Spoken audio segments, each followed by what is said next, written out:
दिन के लिए उसने हमें संभाला, उसने हमें बचाया।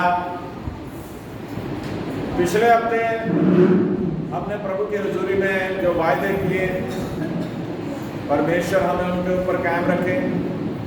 मैं वचन सुनाने से पहले आपको जो हर बार बोलता हूँ कि हमें 4 काम रोजाना करने हैं, हमेशा करने हैं। 4 काम हमेशा कीजिए।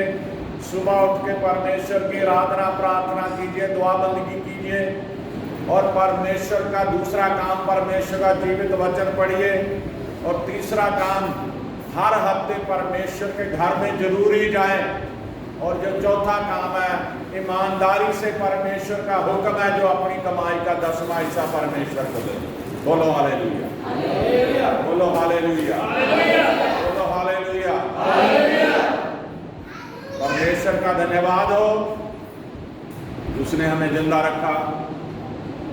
आज जो वचन है प्रभु ने हमें दिया, वचन का विषय है, आम तरह से लोग क्या है, इंसान जो है, मनुष्य जो है, वो बहाने बनाता है। अब आप देख लीजिए, एक छोटी सी बात आपको बताता हूँ। चर्च में ही हमने शुरुआत करी कि हर बहन भाई को समय दिया जाता, उठ के कुछ भी प्रभु की महिमा के लिए बोले। और बहुत सारे उठे ही नहीं। वो उनके बहाने हैं। क्या हम आपस में, हम गूंगे तो है नहीं, बोलते तो है, आपस में बातचीत नहीं करते? ऐसे ही बातचीत परमेश्वर से करनी है। यही बातचीत हमने परमेश्वर के साथ करनी है, जैसे दुनियावी तौर पे एक दूसरे के साथ बोलते हैं। प्रार्थना भी यही है। जैसे हम किसी के साथ बैठ के कोई डिस्कशन करते हैं, कोई बातचीत करते हैं, आप प्रभु के आगे बैठ जाओ, प्रभु से बातचीत करो। और बहुत सारे लोग सोचते हैं प्रभु तो दिखता नहीं है, किससे बात करें? प्रभु तो जवाब नहीं देता, किससे बात करें? लेकिन मेरे अजीज बहनों भाइयों, प्रभु आवाज देता है, प्रभु आपकी दुआ को सुनता है। प्रभु जिसने हमें कान दिए, उसके भी कान है, वो सुनता है। प्रभु जिसने हमें जुबान दी, उसकी भी जुबान है, जैसे हम बोलते हैं वो भी बोलता है। लेकिन हम सुनते नहीं, क्योंकि हम अभी तक शुद्ध नहीं हुए, क्योंकि अभी तक हमने पापों को नहीं छोड़ा। वचन का जो आज का विषय है, मनुष्य के बहाने कि मैं चंगा इंसान नहीं हूँ। बोलो हालेलुया। क्या बहाने लगाता मनुष्य? कि मैं अच्छा इंसान नहीं, मैं अच्छा इंसान नहीं। अब अगर मैं सवाल कर दूं, आप सभी कलीसिया बैठी है, आप अच्छे नहीं हैं? सभी कहेंगे मैं अच्छा हूं। लेकिन ज्यादातर लोग क्या है, बहाने बनाते हैं परमेश्वर के पास आने के लिए। परमेश्वर के पास जाना ना पड़े, बहाने बना देते हैं कि मैं क्या करूंगा चर्च जाके, मैं तो अच्छा इंसान नहीं। मैं क्या तौबा करूंगा, मैं तो अच्छा इंसान नहीं हूँ। मैं क्या किसी के साथ चलूंगा, मैं तो अच्छा इंसान नहीं हूँ। मैं यीशु मसीह के काबिल नहीं हूँ। मैं यीशु मसीह के साथ बातचीत करने लायक नहीं हूँ। मैं तो नशे करता हूँ, मैं तो हर बुरा काम करता हूँ, मैं तो झूठ भी बोलता हूँ, मैं तो फरेब भी करता हूँ, मैं तो ठगी भी करता हूँ, हर बुराई मेरे अंदर भरी है, इसलिए मैं अच्छा इंसान नहीं। ये सभी बहाने हैं मेरे अजीजों। बाइबल ये नहीं बताती। यीशु मसीह ये कहते हैं कि तुम तौबा करो। तौबा में आ जाता है अपने गुनाहों को छोड़ना, पापों से तौबा करनी, पापों को प्रभु के सामने मान लेना। परमेश्वर का वचन कहता है, प्रभु यीशु मसीह ये बोलते हैं कि तौबा करो और मेरे पास आ जाओ। हालेलुया। फिर आपको कोई नहीं रोक सकता अच्छा इंसान बनने से। बहाने मत बनाओ कि मैं अच्छा इंसान नहीं हूं। परमेश्वर का वचन क्या कहता है, इसमें आप पढ़ेंगे यशायाह नबी के पुस्तक, उसका पहला अध्याय, पुराने आयतनामे में यशायाह नबी, उसका पहला अध्याय, उसकी 18 आयत पढ़े जरा। यहोवा कहता है, हाँ, बड़े ध्यान से सुनना, सभी बड़े ध्यान से सुनो। यहोवा कहता है, आओ हम आपस में वाद विवाद करें। आपस में वाद विवाद करें। अब देखो, हम इकट्ठे हुए थे और मैंने आपको कहा कि उठ के खड़े हो, कोई भी है, कोई भी बहन है, भाई है, बच्चा, बुजुर्ग है, उठ के बातचीत करो आके। परमेश्वर का वचन ये बताता है, यहोवा कहता है। कौन कह रहा है? परमेश्वर कह रहा है। दोबारा पढ़िए इसे ऊंची आवाज में जरा।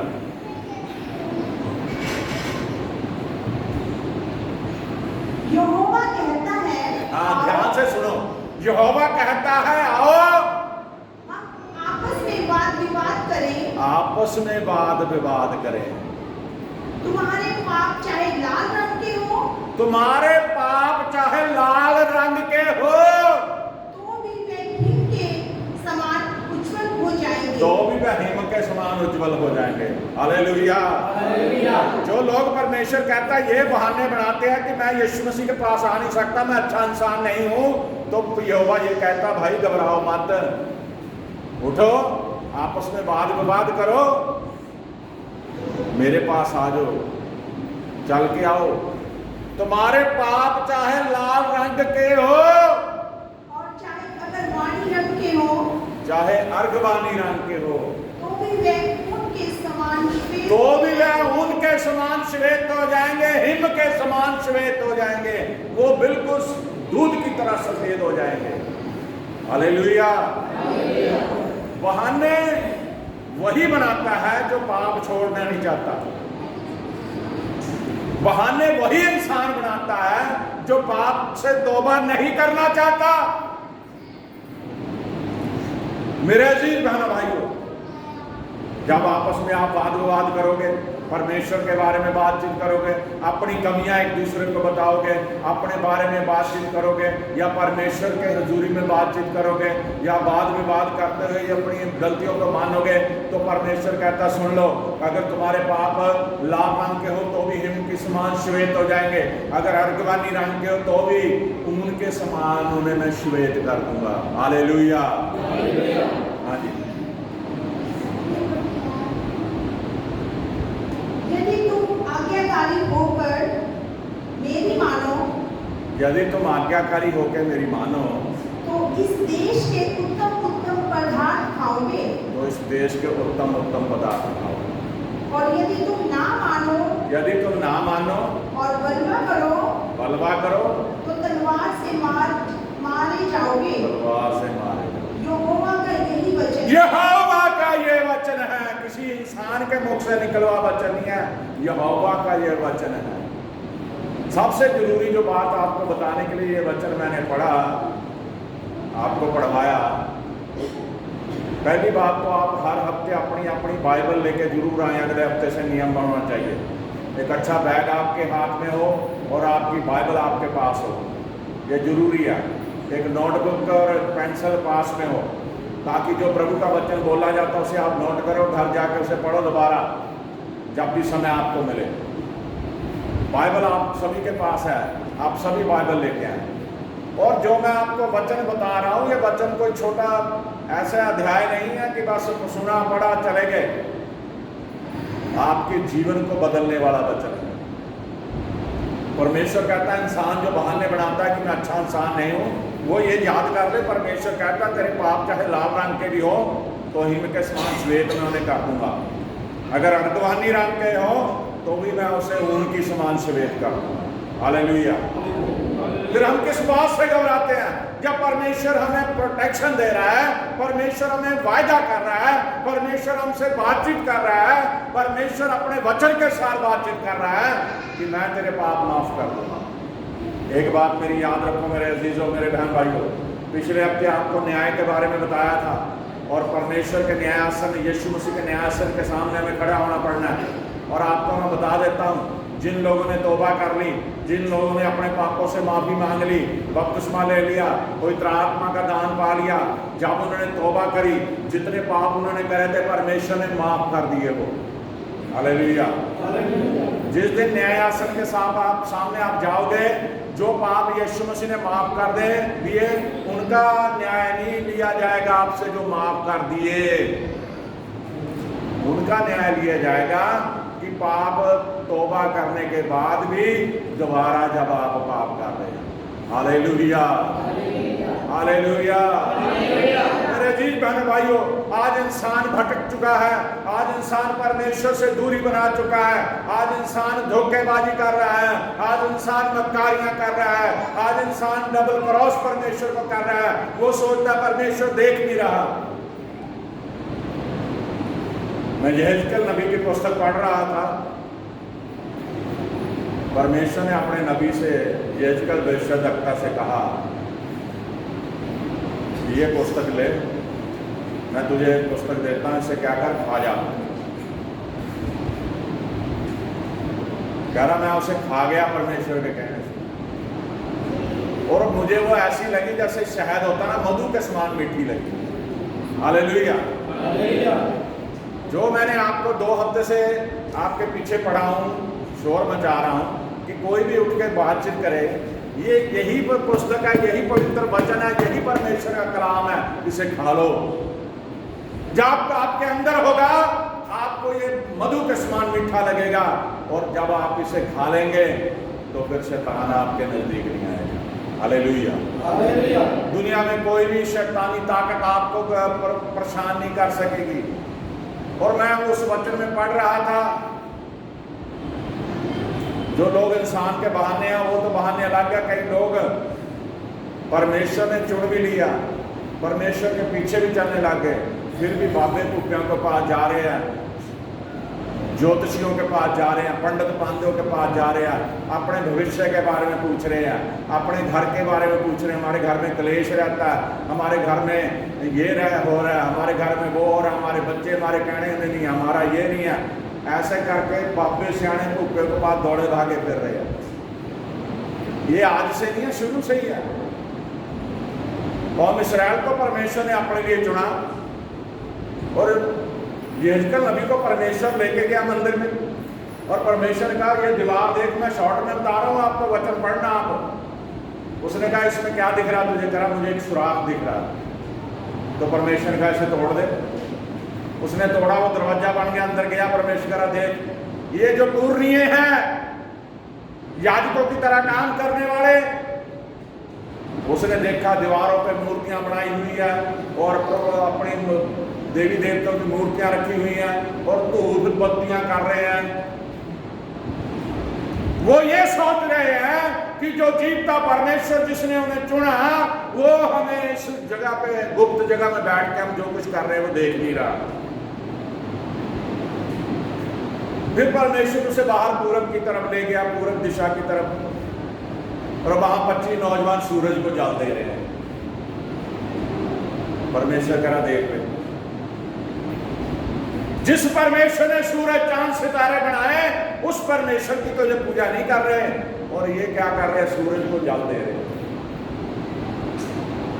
मेरे अजीजों, ऐसे लोग तो बहाने बना सकते कि मैं परमेश्वर के योग्य नहीं, मैं अच्छा इंसान नहीं, लेकिन मैं और आप जो परमेश्वर के डर रखते हैं अपने दिल में, परमेश्वर का खौफ रखते हैं अपने दिल में, हम ये बात जान लें कि परमेश्वर कहता चाहे तेरे पाप लाल रंग के हो तो मैं उन्हें हिम की समान श्वेत कर दूंगा, और चाहे अरगवानी रंग के हो तो मैं उसे ऊन के समान श्वेत कर दूंगा।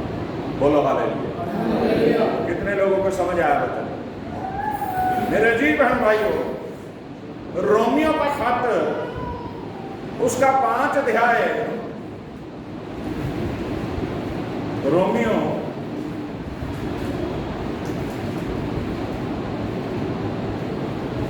5 अध्याय उसकी 8 है, तो पढ़े 5 की 8। परंतु परमेश्वर हम पर अपने प्रेम की भलाई इस रीति से प्रकट करता देखो, है। परंतु परमेश्वर हम पर अपने प्रेम की भलाई इसी रीति से प्रकट करता है। प्रकट क्या करना होता है? जाहिर करना।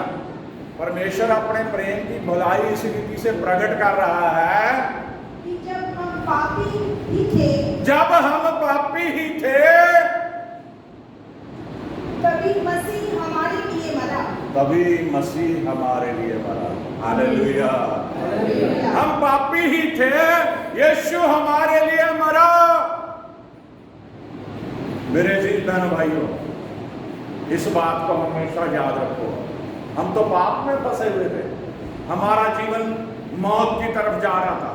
आदम ने गुनाह किया और परमेश्वर से दूर हो गया, और धरती गुनाह से भरती गई। जो आदम की आगे पीढ़ी थी वो गुनाह में फंसती गई। और हम नूह के नबी के बारे में, नूह नबी के समय में देखते हैं, परमेश्वर ने नूह से कहा कि लोगों को बता कि मैं पानी अपनी इस दुनिया को खत्म कर दूंगा जल प्रलय के द्वारा। यूं प्रचार करता रहा। 100 साल लग गए उसे शिप बनाते हुए, जहाज बनाते हुए, लेकिन किसी ने उसका यकीन नहीं करा। और जब बारिश आई तो क्या हुआ? सारी दुनिया खत्म कर दी। परमेश्वर जो कहता है वो करता है, और परमेश्वर का वचन ये बताता है कि उसकी भलाई इसी रीति से हमारे ऊपर प्रकट हुई कि जब हम पापी ही थे तो उसने क्या कर दिया? हमें, हमारे लिए मसीह मरा, सलीब के ऊपर मरा। पाप हमने करे, सजा उसने पाई। गुनाहगार हम हैं, गुनाहगार हमारे लिए वो बन गया। कितना महान उसका प्रेम है। बाइबल में एक बात लिखी हुई है, धरती पे कोई भी ऐसा दोस्त नहीं है जो अपने दोस्त के लिए खुद मर जाए। कोई नहीं ऐसा दोस्त आज तक बना। सिर्फ यीशु मसीह हमारा ऐसा मित्र है जो अपने दोस्त के लिए, हमारे लिए कुर्बान हो गया। सलीब की मौत उसने सही। बोलो हालेलुया, बोलो हालेलुया। फिर हम लोगों को बताएं कि भाई बहाने ना बनाओ। कई लोग बहाने बनाते हैं, शब्द का दिन आ गया, चलो भाई प्रभु के घर जाना। क्या करें, आज तो लेट उठे हम, अभी तो नाश्ता भी नहीं किया। क्या करें, आज तो इतवार है, पड़ोस में किसी ने पाठ रखा लिया, वहां जाना है। परमेश्वर जरूरी नहीं है, दुनियावी संबंध जरूरी है। परमेश्वर जरूरी नहीं है, दुनियावी काम जरूरी है। परमेश्वर जरूरी नहीं है, अपनी आराम कर भी जरूरी है। ऐसा लोगों का रवैया बना। लोग परमेश्वर के रास्ते पे चल नहीं रहे, बरकतें सारी मांगते उससे। कोई बीमार हो जाता है, तड़पता, प्रभु मुझे चंगा कर दे। और प्रभु पूछता भी, तू जब तंदुरुस्त था तो मेरे घर तक तो जाता नहीं है, अब तो शोर मचा रहा, मुझे चंगा कर दे। क्योंकि इंसान की फितरत शुरू से मैंने आपको बताया कि जब वो परमेश्वर उन्हें देता रहता है, बड़े खुश रहता है। और परमेश्वर की तरफ से थोड़ी सी देरी हो जाए, उसी समय परमेश्वर को छोड़ देता है, फिर बहाने बनाने लग जाता है। हम वचन पढ़ेंगे मत्ती रसूल की इंजील, उसका 9 अध्याय,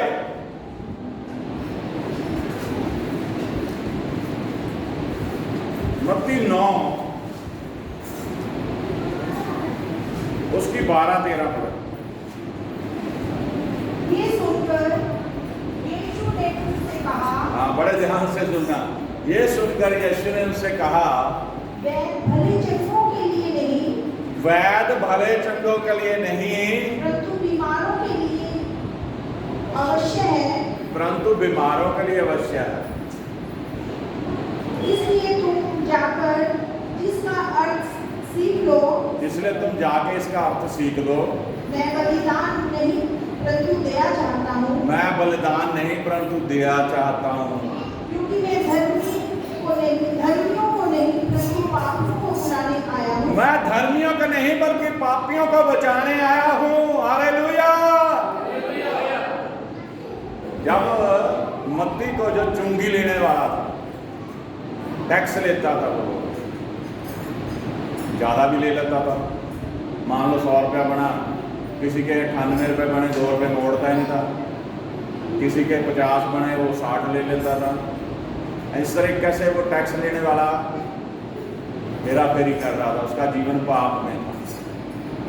और जब यीशु मसीह ने अपने पीछे चलने के लिए उसे कहा, और प्रभु ने कहा, आज मैं तेरे घर में जाके खाना खाने जा रहा हूँ, तो फरीसियों ने ये कहा उसके चेलों से कि तेरे गुरु को ये नहीं पता, तुम्हारे गुरु को ये पापी है, टैक्स लेने वाला है।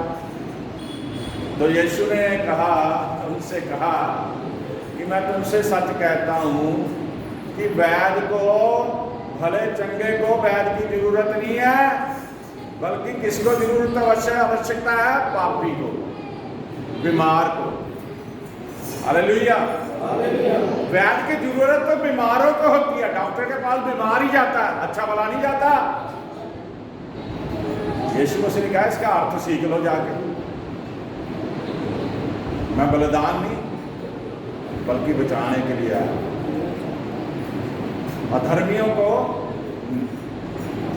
नहीं बल्कि अधर्मियों को, पापियों को बचाने के लिए आया। हालेलुया।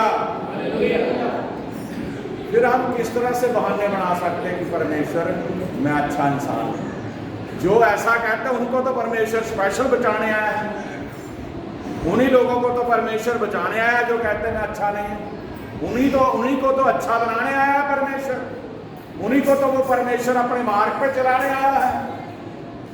आज पूरे जगत में पाप इतना बड़ा हुआ है। परमेश्वर के वचन को हम पढ़ते, परमेश्वर व्यवस्था में हम पढ़ते कि पाप की मजदूरी मौत होती थी। सिर्फ यीशु मसीह जिसने आकर रहम कर दिया। आज प्रभु यीशु मसीह अपने पिता के आगे खड़ा हो जाता है जब पिता सजा देने लगता, मारने लगता हमें जो पापी है। प्रभु कहता पिताजी इसे माफ कर दीजिए, मेरा बच्चा है, समझ दीजिए इसे, अगली बार अगर पाप करेगा तो मार देना। मेरे अजीजों, यीशु मसीह बचोला बन के खड़ा हमारे लिए, वो हमें मरने नहीं दे रहा। यीशु मसीह चाहता पूरी दुनिया में जो पापी है वो उसके पास आ जाए। पूरी दुनिया में जो पापी है वो बदल जाए। पूरी दुनिया में जो पापी है वो पाप से मुक्त हो जाए। पूरी दुनिया में जो पापी है वो अपने पापों को छोड़ के यीशु मसीह के पीछे आ जाए। बोलो हालेलुया, हालेलुया।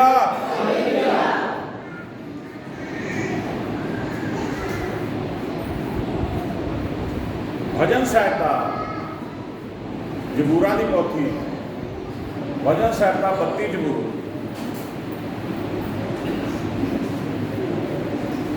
उसकी 5 आयत पढ़े। 32 की 5। जब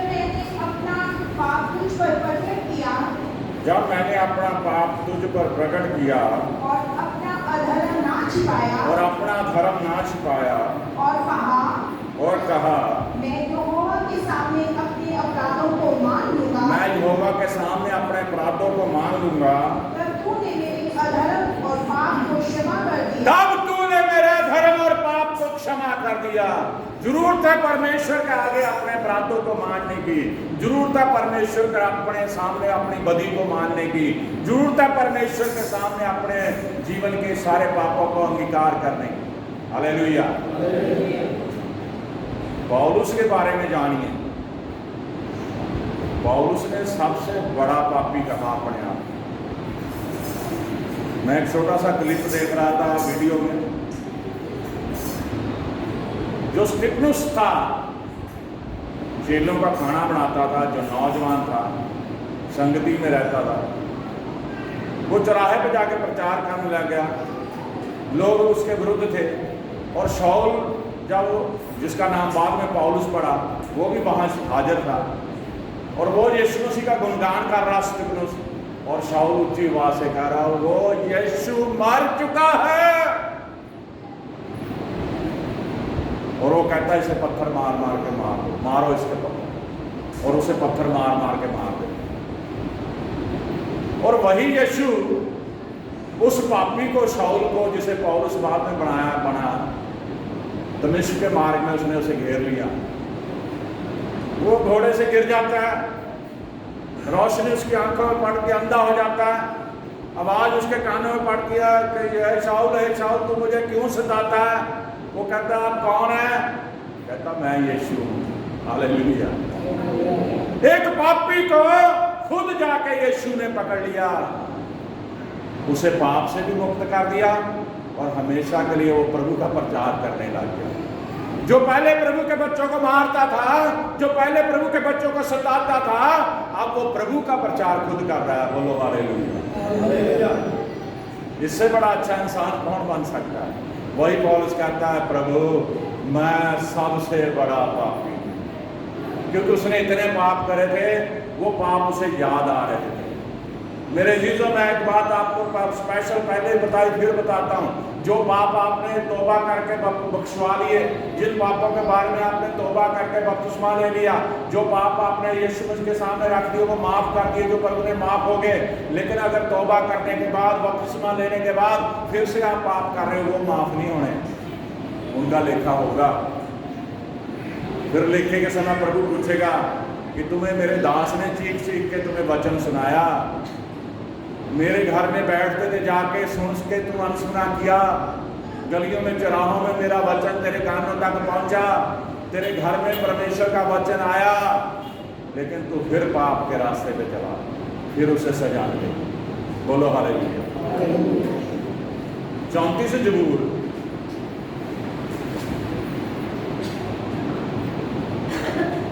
उसकी 18 आयत पढ़ो। यहोवा टूटे मन वालों के समीप रहता है। ये आयत मेरे लिए सबसे बहुत मुझे सुकून देती जब भी मैं इस आयत को पढ़ता हूँ। मेरा जब मन टूट जाता है ना, कई बार लोगों के रवैये से, कलीसिया के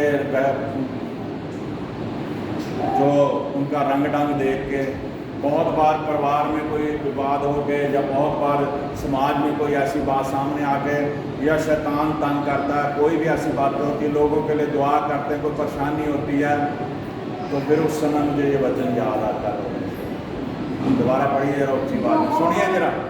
यहोवा टूटे मन वालों के समीप रहता है। मेरे अजीजो, यहोवा टूटे मन वालों के समीप रहता है और पिसे हुओं का उद्धार करता है। और पिछले हुआ का उद्धार करता है। कोई अपने आप को ये ना कहे मैं गरीब हूँ, कोई ये ना कहे मेरे पास तो कुछ भी नहीं है प्रभु को देने के लिए, कोई ये ना कहे कि मैं तो मस्कीन हूँ।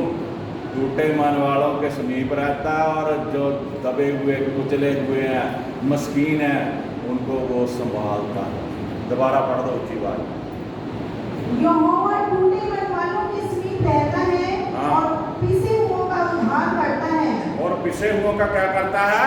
उद्धार करता है, निजात देता उन्हें मस्कीनों को, दबे हुओं को। भाई एक दो वचन और पढ़ेंगे, आज का वचन पूरा हो जाएगा। यशायाह नबी के पुस्तक उसका 53 अध्याय, यशायाह 53 अध्याय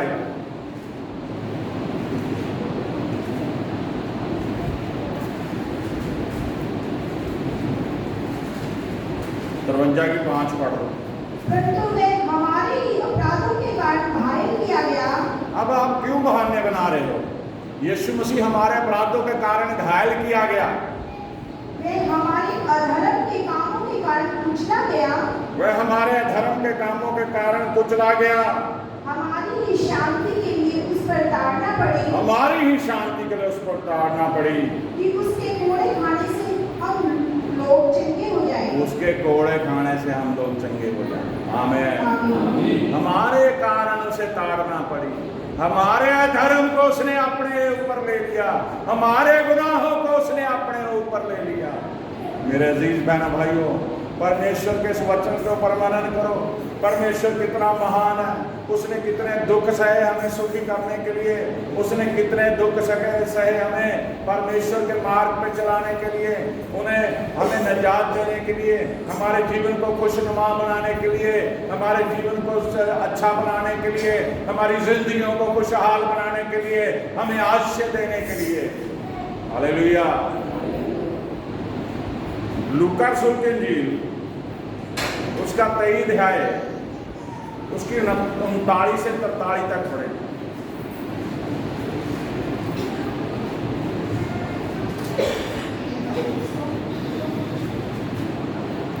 से 43। मन फिराने वाला कुकर्मी, जो कुकर्मी वहां लटकाए गए थे। यहाँ पे देखिए एक तस्वीर है, ये सलीब बना हुआ पीछे। इसी तरह से यीशु मसीह को सलीब पे जब चढ़ाया गया तो दाईं बाईं और 2 डाकुओं को भी सलीब पे चढ़ाया गया, और उनमें से एक डाकू जो बाईं तरफ था वो क्या कह रहा है? उनमें से एक ने उसकी निंदा करके कहा, निंदा करते हुए कह रहा है, क्या तुम मसीही नहीं? क्या तुम मसीह नहीं जिसने मुर्दों को जिंदा किया, अंधों को आंखें दी, कोढ़ियों को शुद्ध किया, लंगड़ों को चलाया और बहुत सारे आश्चर्य भरे कार्य करे? कह रहा अपने आप को बचा ले, हमें बचा ले, सलीब की मौत से बचा ले। इस पर दूसरे ने उसे डांट इस पर दूसरा जो दाईं तरफ था प्रभु के, डांट के वो क्या कह रहा है?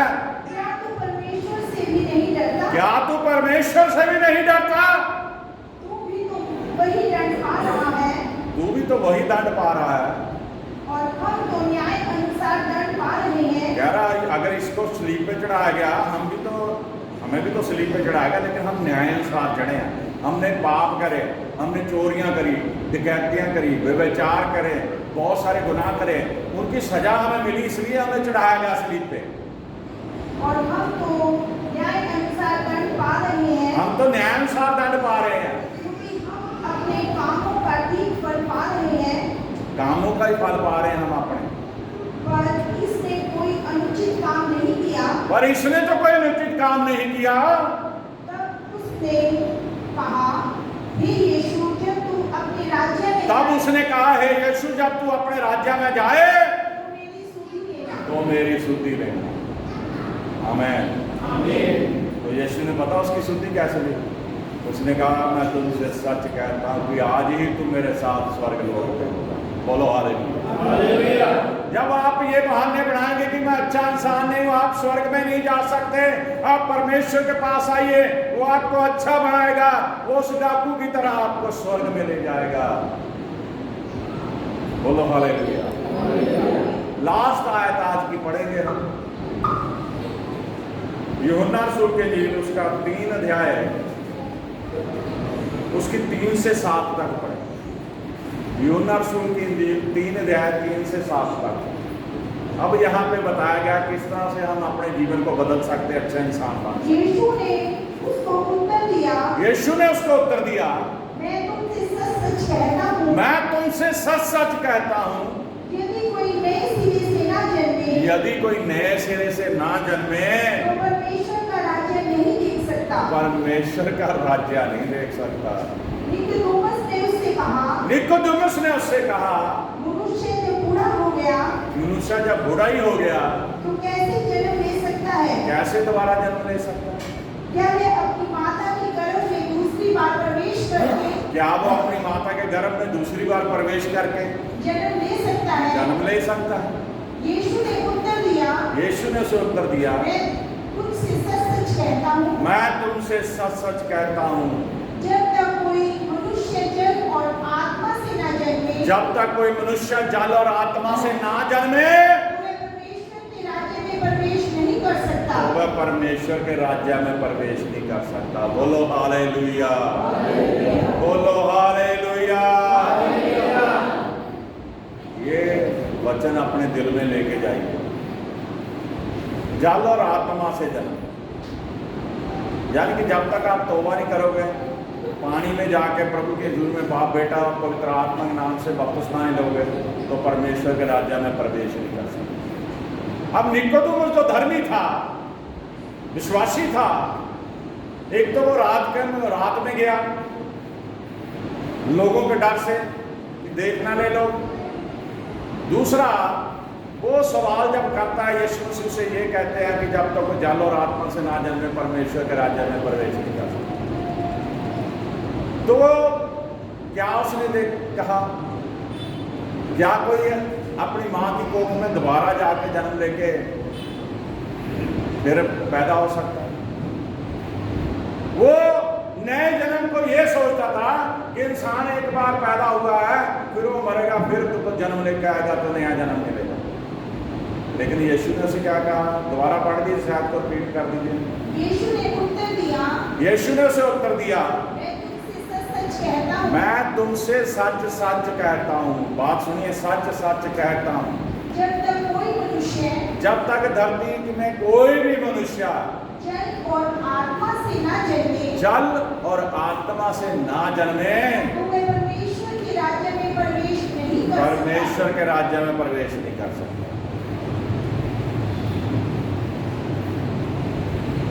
पढ़ो आगे। क्योंकि जो शरीर से जन्मा है उसे उसे आत्मा पढ़ना परमेश्वर राज्य में प्रवेश नहीं होता। शुरू तो बात 3 दी 7 तक है पढ़ना, अगे नहीं 7 को अगे नहीं जाना। क्योंकि जो शरीर से जन्मा है वह शरीर है, जो शरीर से जन्मा वो शरीर है, और जो आत्मा से जन्मा है वह आत्मा है। जो आत्मा से जन्मा है वो आत्मा है। अचंभा न करना, अचंबा न करना, मैंने तुझसे कहा तुझे नए सिरे से जन्म लेना अवश्य है। मुझे नए सिरे से जन्म लेना अवश्य है। आमीन। अचंबा ना कर इस बात के लिए। यीशु मसीह ने उसे क्लियर कह दिया। इसलिए मेरे अजीज बहनों भाइयों, प्रभु का वचन सच्चा है। प्रभु के वचन के अनुसार अपना जीवन जिए। प्रभु जो चाहता है वो बनिए। प्रभु चाहता है आप तौबा कर लें। अभी तक किसी ने तौबा नहीं करी तो आज उसे मौका है वो तौबा कर ले, परमेश्वर के राज्य में शामिल हो जाए, परमेश्वर का बेटा बन जाए, परमेश्वर की बेटी बन जाए और परमेश्वर की हुजूरी में बढ़े। प्रभु आपको आशीष दे। आमीन।